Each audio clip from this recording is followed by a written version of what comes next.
Hello, everyone, and welcome to another episode of the Resource Gatherer. I'm your host, Justin. With me is my co-host, Cody.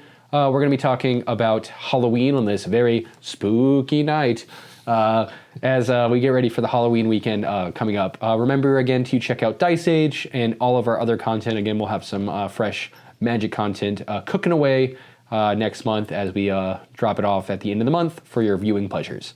On that note, we're going to go ahead and talk about D&D and how Halloween and D&D are intertwined on this episode of Resource Gatherer.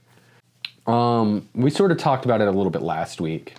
What are your thoughts on Magic and D&D and the intertwining of the two that sort of connect them with specifically like the monsters that are sort of in the monster manual? Yeah, I mean, like you look at like the monster manual and there's all kinds of different, like you have witches, you know, and hags. I mean, hags is essentially a version of a witch. Then you go into like the crazier monsters such as like all the different types of demons, or you have zombies. You know, there's hundreds and hundreds of different styles of monsters that all derive from this, which is why a lot of D&D players also really enjoy Halloween and all the aspects of Halloween, because they're like, oh yeah, like this is that, and this is why this doesn't work, or this is how that creature operates and works, and different things like that. And then it makes it really easy for DMs especially to just start building different worlds around that. You know, like you yourself have done a lot of one-shot campaigns and stuff like that that are based around the Halloween. I mean, vampires alone is an entire archetype inside of D&D, which are very basic to very busted at the same time. Yeah, I think like everyone who's played Dungeons and Dragons for a long time has probably played some sort of iteration of Strahd for Halloween. Yeah. It's the classic Halloween vampire story. He's in love with this girl. You know, he's trying to win her favor. Like, it's very, like, poetic in that, like, 1990s, 1980s style. What is this, Tom Cruise and what, Interview with a Vampire? Like, absolutely. 100%. You know what? It fits. it does, though. I think, like for me, what I've always done when it comes to Halloween and one-shots is essentially you have to find what your purpose of the story is, right? So, like, what makes Halloween cool is essentially, at least in my opinion, for like most of the classic slasher movies that we talked about last week, is that Halloween, the heroes are both powerful and defenseless against these monsters, right? 100%. So how do you relate that to a D&D story? Now, there's one way. The one way is you make it based off the real world. So they're real people with no magic. So you play a real offshoot of Dungeons and Dragons. You don't have magic. But maybe you get access to magical items or etc. that you can then use to do like a D&D offshoot. You can also do an investigative style story like Call of Cthulhu, or any of the other sort of horror-based RPGs that are like Dungeons & Dragons that have come out. Mm-hmm. But my personal favorite is I like to mix the world. So, like, for example, this year was supposed to be a 1920s-inspired world, like steampunky. Okay. And the idea was this director is essentially, he's filmed a bunch of movies, and during his time, he dies. And so then it becomes the murder mystery of the whodunit, classic whodunit, and the cast members of the various jobs or whatever they would have done on his film productions are assigned to find out who murdered him in exchange for a reward. And then it was going to be like them facing the classic monsters from the movies that he would have made. So, like, for example, let's say you're fighting a werewolf. Well, in D&D, you would have fought like an actual werewolf. Mm-hmm. And then that werewolf was like a paid actor who was like brought on. He's like, yeah, I have complete control, but I'm like brought in here to like, you know, fight this guy. Yeah. He's just Bill the werewolf. Yeah. Or, you know, the aliens are like actual illithids who like came down and they're like, yeah, bro, like we're here to like hang out. So it played onto that like classic movie trope of like, you know, transporting from different monster worlds. And that sounds like a really fun and very open style to where you can easily leave it to be open-ended, to be like, yeah, this is what we did this year, and then if you want to bring it back next month or even next year, you know, you can continue on with those types of like campaigns and different things like that. Oh, absolutely. I think the biggest thing about one-shots that a lot of people have misconceptions on is that they think that their one-shot has to end and that it exclusively has to like round out the story and be like, yeah, it needs to have like a culminating ending, like something that's like, okay, to the players, they're like, yeah, this was worth it. I got something out of it. But that could just be the starting point. If let's say you're looking to do a long-term, Dungeons and Dragons campaign where you homebrew from scratch, right? And you're like, I really don't know what to do. Well, you could take one of your one-shots and you can actually start there, do a full story, and then one day when you're like, okay, I really like this world, I've done it. I've done like Halloween-inspired ones where it's like they were sent to hell. Mm-hmm. So the idea of the story was it was a bunch of players. They all died at level 3. They were sent to hell. And then they're in the circles of hell, and the idea is that they're supposed to escape hell. Okay. So like that was a reverse Dante's Inferno, essentially. Essentially, yes. So that was like the concept for it. Well, that one shot eventually was able to, I was like, well, there's so much more I could have dug into here, like, because, they progress through so quickly in one night, and that's really the main concept, or, they get a lot of help. Turning that into a larger story. And that's really what you can do with, like, any story, really. It's just take something that you love. Let's say you have a favorite book. What's your favorite book in general, Cody? Favorite book in general is The Count of Monte Cristo. Okay, yeah, that's a classic story. Yeah, that's great. That works really well, right? You have the hero, you have the antagonist, you have the hero who slays the antagonist, and then the story ends, right? Yeah. But that doesn't necessarily, that's your one shot. Yeah. But what happens if after, the villain is slain and the Count of Monte Cristo reclaims his territory, and now he has his name and titles, when the taxman suddenly kicks his door in, and now he's homeless again because of his structural system created by his like overarching, lifestyle. Now he's against the man himself. Yeah, I mean, and that could be like a whole story. You could easily like turn that into like your own style and whatnot, which I really enjoy. Because like I love The Count of Monte Cristo, I love Dante's Inferno. I think that is just an epic tale. For those that can read it, it is.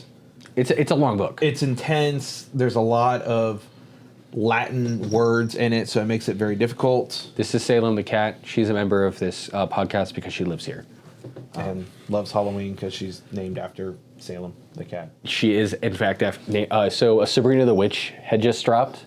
It's like second season when I rescued Salem from being an outside kitty. And so I was like, you know what? Her name's going to be Salem because she is, in fact, a black cat. And she's just really sweet. Her middle name's Marie because she's white. And so I named her Marie after the cat from the Aristocats. Oh, okay. Yeah. I'm like, I know this one because I know you. Oh, yeah. So she is a spooky but also a sophisticated lady because she's a lady. But anyways, so I think you could really do that with any story. So let's say you want to take your favorite horror movie, for example, right? You talked about Halloween being your favorite from the last episode. Mm-hmm. So imagine you're a D&D player. Let's say you're a mid-level character. You're probably level 5, level 6, most episodes or whatever. Mm-hmm. You are suddenly tasked with discovering who is killing these random teens.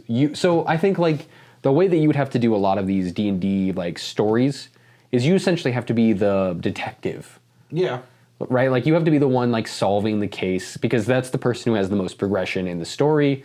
You could be the victim, but then no one ever wants to be the victim. But nobody wants to really play that out. I mean, you could if you have a good group of people and they're like, hey, I really want to be like the Sydney of like your slasher film, and they want to play that out. That's great, but then you have to say to yourself with everyone else at the table. Mm-hmm. That everyone else is going to have to die in order for that to actually happen. Yeah. Or generally, so what could be interesting if you wanted to play it that way, you could do it where you have face down roll cards, mm-hmm.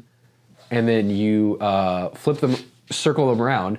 You have each person choose one. Mm-hmm. They don't get to see what their roll card is, and you can see what order they're supposed to die in. Oh, okay. So then whoever gets the last card could be like the one who survives, so they're the survivor. But they won't know that, and then as they die, they reveal their card as one, and then the rest of the people. So it kind of be like we play a lot of like hidden role playing games, werewolf or like werewolf or something. But like you could essentially do it with D&D, where like you're going through the story, and at some point your character is just going to die. Now it's not going to feel climactic like if they're not aware of it before. But like imagine going into a Dungeons and Dragons campaign, and you're like, okay, one of us is going to die quickly before the other ones. Mm-hmm. We don't know when, but the DM is planning on killing us. How are they going to do it? And that could be like a whole like different approach to playing Dungeons and Dragons almost. Okay. Yeah, I mean, I could definitely see that being like a fun aspect, like for. But there is one roll card that would be revealed. Mm-hmm. And out of all your players, you would have to have it where one of them is the killer. And that'd be fine, because then it's like, you know, the classic, like... Yeah, the whodunit. And those are always fun. You know, especially in the aspect of, like, you're playing... Because, like, a common misconception that I feel a lot of people get into is, like, they hear about people playing D&D, and they think it just has to be action, action, action, attack, attack, attack. When sometimes the funner aspects of it is the, you know, the side questing, the role-playing aspect of it, of like mystery and different things like that, or like, puzzle solving. So I think, and that was really what I've kind of talked about in previous episodes. My biggest pet peeve, I think, with 5th edition is a lot of people are under that misconception that like, or at least like, you know, like the newer generation, they believe that it's just like combat. Just focus on like pushing through to get to the next story element as quickly as possible. Don't really interact with the NPCs. Some people might. They want to sleep with one, whatever. Yeah. You know, classic bard decisions. But I think that puzzle solving is one of those elements in Dungeons & Dragons that's really sort of fallen to the wayside for a lot of playgroups. Mm-hmm. Even ours. I think the problem is that you get people like me who like building puzzles, and then you get people who are like, when you ask them before, you know, your session 0, hey, what's everyone's thoughts on puzzles? And they go, I don't like puzzles. Yeah. And a lot of people don't. Or you get people like I've played with, we have one of our buddies, wasn't even paying attention. Oh, yeah. Andy. Yeah. He solved your riddle without even like trying. Yeah, he was like looked up, he was playing his DS in the middle of a Dungeons & Dragons game, which again, you shouldn't do. We had a conversation about it, but I'm not trying to put him on blast. But he's sitting there playing his like thing or whatever, and I'm discussing what the riddle is, and then in 2 seconds he solved it because he's just so good at it. Mm. And so you run into the both aspects of the thing, right? Like you want it to be challenging enough to where your players get some sort of enjoyment out of it, mm-hmm. but you also want it to be, you know, not so challenging that they spend 6 hours trying to solve like who got us the milk, which isn't even like the real plot of the story. Exactly. You know, and that's the challenging part of it. Is when you look at certain aspects of it, like I'll never forget the troll puzzle. Yeah. Of you go into a room, it's a big round room. When you walk in there, the door shuts behind you, and there's a button in the middle. So you hit the button, and you see these lights come up on the top. There's like 10 lights, and they start counting down. So what does everyone do? They panic and they hit the button again, and the lights restart. Well, one person's over there hitting the button, constantly keeping it restarting, and everyone else is like using stamina points and, you know, getting hurt because they're trying to rip the door open, and there's just no way to do it. So they just give up finally after a half hour, 45 minutes of gameplay time. And then when it goes down, the room starts shaking. It's an elevator. It is just one gigantic troll. That, you know, oh yeah, no. If you don't know about it, people do this, and they're, you know, all their players are like, "Oh my gosh, this is, you know, I'm freaking out." But then if you even go to like classic D&D puzzles, right? Like let's talk about the left or right, right? Mm-hmm. I am left, they are right. One of us is lying, one of us isn't. I always tell the truth. I always tell a lie. Mm-hmm. How do you know which one is which? Well, the liar will always tell you that the other one is the liar, mm-hmm. and the truth teller will always tell you that the other one is, because it's obvious. And that's the classic conundrum of how do you solve that? And you know, there's answers to it. And I don't want to ruin this for people who are listening and be like, write that down, write down the troll puzzle. Yeah. But I do think I think that there is a certain element of like, how do you solve these puzzles? I think there's never a specific answer, right? So like with your troll puzzle answer, right? Mm-hmm. What if instead you as the DM, and this is kind of what I've done in combat too, combat should only last as long as the players having fun are doing so. When they stop having fun in combat, mm-hmm. the combat should come to a close. Correct. Now, sometimes, consequences, right? Someone has to die. Yeah. Doesn't always have to be a party member, but someone has to die. Yeah. if the combat's just that hard. And maybe you overestimated your player's abilities. Maybe you just rolled like a god. I mean, like... Or maybe you anticipated them to use things that you already gave them previously that they just don't use. Like Shazan talked about before, higher level campaigns, people forget about all the stuff they have. So you're taking, that into consideration as well. But, so essentially, yeah, what I think is most important when it comes to puzzles, with storytelling, with a lot of how I approach one-shots, and how I approach really any storytelling in general, is just, as long as your players are having fun, doesn't matter what you're doing. If some of your players are like, I really enjoy shopping, I like hearing the DM do the 20 or 30 voices that he has to do, going back and forth with these shopkeepers, great.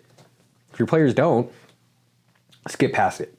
Yeah. If your players are like, I really don't care about low-level character interactions with NPCs that aren't going to pertain to the main storyline. Yeah. And all of your players are in agreement, bypass it.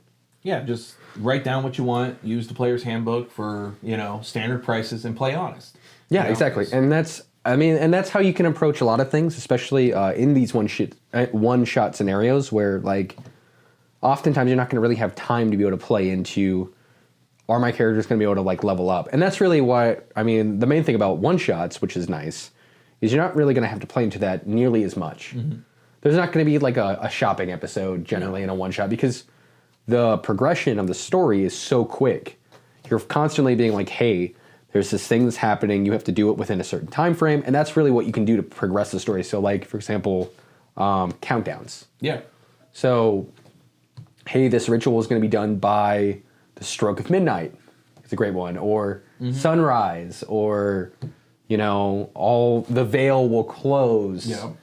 So you have to, like, either escape or, like, interact or do the thing. Slay the monster or do something along those aspects. Yeah, and if you're pushing that time clock and you're always reminding your players, like, they're on a time clock, they're not going to get their short rest. They're not going to get their long rest. So things that they can normally face at these higher levels. So going back to, like, what we talked about with, like, how do you create monsters that are terrifying? Slime might be just as scary as a dragon when your players are exhausted. Exactly. Like, I remember one time in one of my campaigns, they had to fight a bunch of cats. Yeah. Like, between, like, lions and tigers and, I think, puma or panther. Panther was the other one. And they were all low-level, like, CR ratings. I think the lion was the highest of all of them, which, is fair, but I only had one of those. Most of them were the panthers. But they have pack tactics, which make it so much better because they can pounce and do a bonus attack. I almost TPK'd them. Yeah. Because they were just that challenging, for these players. And, and I totally understand, like, but, like, I was also still newer to it. But I'm also like, there's, like, 6 cats and there's 4 of them. Like, yeah. Yes, they're down 2 attackers, but, I mean, these things got low HP and all the players are, like, level 3. Yeah, so how did you overcome that situation then? I mean, they ended up just killing everything by, like, only, I think, like, one person went down. Like, nobody died. But, I mean, like, they were pretty banged up afterwards. And it was just like... Yeah, no, and I think that's, like, one of the things you could do, too, is, like... I don't think, necessarily, like, every time a character goes down... Because, like, the general consensus is that these monsters have advantage against them, right? And so, like... The optimal play as a DM is you could be like, okay, well, that guy's down. I'm going to go ahead and I'm going to just, like, murk them on the ground while the other players are still standing up. But if you're thinking about this from, like, a realistic standpoint, if you were in a combat situation, right, like you're fighting somebody, are you going to be worried about the guy on the ground or are you going to be worried about the guy standing up? Exactly. Threat assessment. Yeah, so, like, and that's really why when people ask me, like, why don't your monsters or, your whatever, you attack the people on the ground, I always go, threat assessment. Like, you always have to think about the layer of threat assessment. And, the other thing, too, like, let's say you set a trap up, right? Well, what if your trap, like, and then, because the traps and, these other sort of things can be, like, puzzles can be just as scary as a monster. Yeah. So, for example, if you fail your investigation roll or your sleight of hand roll for this trap, you might just be encapsulated inside of the slime. Yep. And then you're stuck. Well, now you're rogues inside the slime, but you still have to solve the puzzle. Imagine a jigsaw puzzle style campaign where you had to sacrifice stuff in order to progress. Well, it's like the one campaign that I put together for like a big puzzle ordeal was like, it was a magical barrier. You go in there, and whatever your strengths are now your negatives. But you don't tell your players that. So your barbarian that's good at lifting stuff now is terrible at lifting stuff. And your wizard, who is Mr. Noodle Arms, now has to be the strength player. But they don't know this until they start figuring it out later on in the puzzle. And again, I think that those elements are what make puzzles and storytelling really interesting. Because again, I think when it comes to Dungeons and Dragons, it comes to just creating content in general. Mm-hmm. You know, there's always going to be the give and the take. Every time you do something, you can always overdo something. Mm-hmm. And that's where it goes back to, the carrot and the stick. Yep. But in this case, we'll say the candy and the stick because it is Halloween. Oh my goodness. unless it's a candy corn. You're such a hater. Yeah. But for the last episode, if you missed it, Cody talked about his favorite candy being candy corn, and I'm not a fan. I like chocolate. Hey man, you can have chocolate any time of year. Candy corn's once a year. That's true. I mean, technically not true, but it's true. I mean, you don't see it as often. That's true. That would be true. But no, I think rounding out our sort of spooky storytelling of D&D and mixing, there are a variety of things that you sort of discussed in the beginning of the episode where it talked about like monsters that were inspired from these Halloween elements like witches, hags, demons, vampires, werewolves, zombies that sort of make their way into the D&D world. And so I do think that there is a really great correlation between how you can create a great Dungeons & Dragons story and how you can create a great horror movie. And it's why many people enjoy putting those two elements together, especially on this holiday. Oh, absolutely. Because I mean, like the monster just doesn't come out and tell you, just like whenever like you're in a D&D campaign or you're watching on TV. It's like, I'm going to pop out of here at 8 o'clock and my weakness is fire. And they don't tell you that. Half the time, like especially in the movies, they figure out what it's weak to either by reading a lore book or some type of, professors with them that like has studied extensively on this. Just watch an episode of Supernatural, you understand how to solve like every big bad monster movie. Literally, it's Sam and Dean walk into the root house and they go, "Okay, guys." So Dean's like, "Okay, Sam. So what we're gonna do is you're gonna go research because you're the nerd, and I'm gonna go walk out there and look for hot babes and eat food. Yeah. And then when the shooting happens, I'm gonna be the savior, and you're gonna be just the guy who's there." But their research and their teamwork really do work well together. Oh, absolutely. And it's like, sometimes it's like the most random things in the world. Like, I remember, what was it? It was a djinn, and you had to stab them with a silver object, so preferably a knife or a spear or something like that, but it had to be soaked in lamb's blood. Well, and the worst part, too, and this kind of actually goes back to what you were saying, too, they don't tell you what their weaknesses are. Sam and Dean made a lot of mistakes where they thought something was something else. Yeah. I don't know how many times they're like, "Oh, it's a skin shifter," and then it's not a skin shifter. Mm-hmm. Like, that is literally how you should be playing D&D. Like, give off of the... So, like, for example, hags have the thing where they can disguise themselves. Yep. So in my Monday night campaign, what I did was I had this hag look like a very, very, like... And because they're newer players, I did give them that she's disfigured. Mm-hmm. But let's say that she wasn't disfigured looking. She just looked like a normal old lady who's running this children's orphanage. She was then using the children to grow them up and to eventually become her, like, hag children. Coven. Yeah, so how hags are born is they basically, like, take infants from their mothers while they're still growing, and they actually grow their hags inside of them. Huh. Yeah. Well, that's like, what's the other creature that has the backwards hands? Oh, it's like a fox. It's like a tiger face dude. Like yeah. Rakasha. Yeah, something like that. Is that it? Rakasha? Yeah. But like, okay, very obvious. His hands are backwards. Like instead of face down like this, they'd be like this. Yeah. So how do you solve that as a DM? Well, you make them wear gloves. Yeah. And they're also shapeshifters themselves that are like manipulative and everything, and they're also an extremely high CR. Yeah. Like they are a very powerful thing to fight, but how easy is it to turn that into things? Like, I can't tell you how many horror movies or horror shows and different things like that where like the villain is in plain sight and you as an off-camera person eventually get to see like, oh, that's a bad dude. But he's like playing so close to the veil, like with everyone. Like, what is it, like the first or second episode of The Flash? Yeah. When the dude's actually the Reverse Flash. Yeah. Spoiler for anyone who hasn't ever seen The Flash. Sorry. It's only on like season 9 or something. Yeah, like it's not a big deal. But that is like a common tactic for hiding in sheep's clothing. Essentially, the wolf is sort of hiding.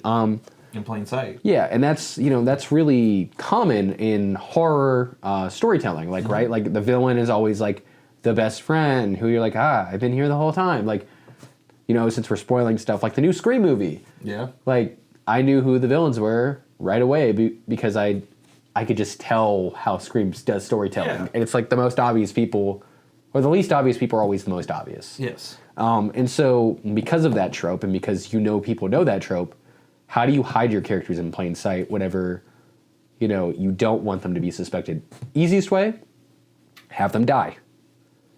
Most people don't expect people to come back. Yeah. The guy who died first, so let's say you do your round robin, like I talked about before, of your different people who have different roles.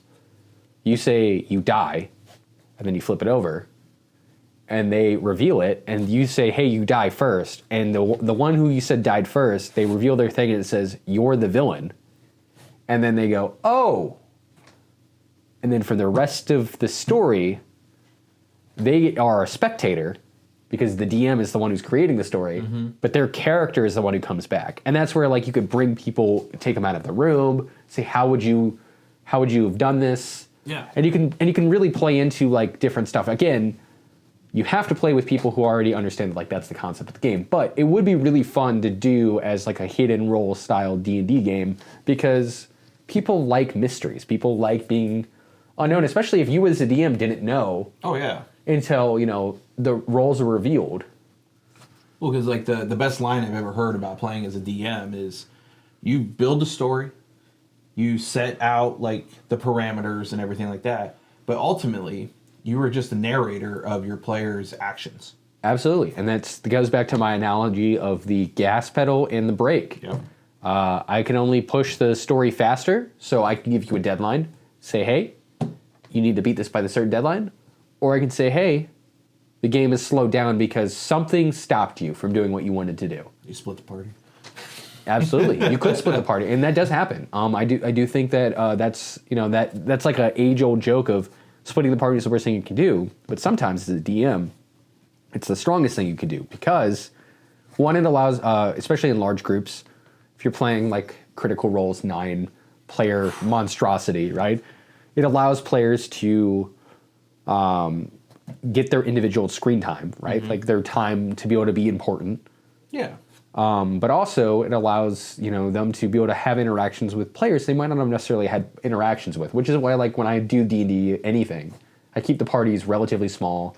I've done one-shots. One-shots are the exception, because it's your single time to be able to have as many people as possible, because I plan on splitting the party as much as possible. Yeah.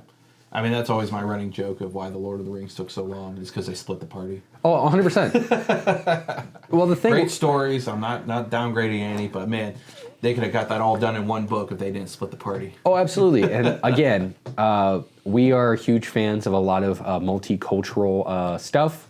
I'm a huge Supernatural fan. That'll probably be a topic we'll talk about, since I just realized Cody and I both love that show. Oh, yeah. So that will be a future topic. Lord of the Rings, horror movies in general, and obviously D&D. So stick around each week as we continue to talk about some of our favorite topics. We dive into these 30-minute conversations just to give you a little taste into the lives that are us. See you guys next time.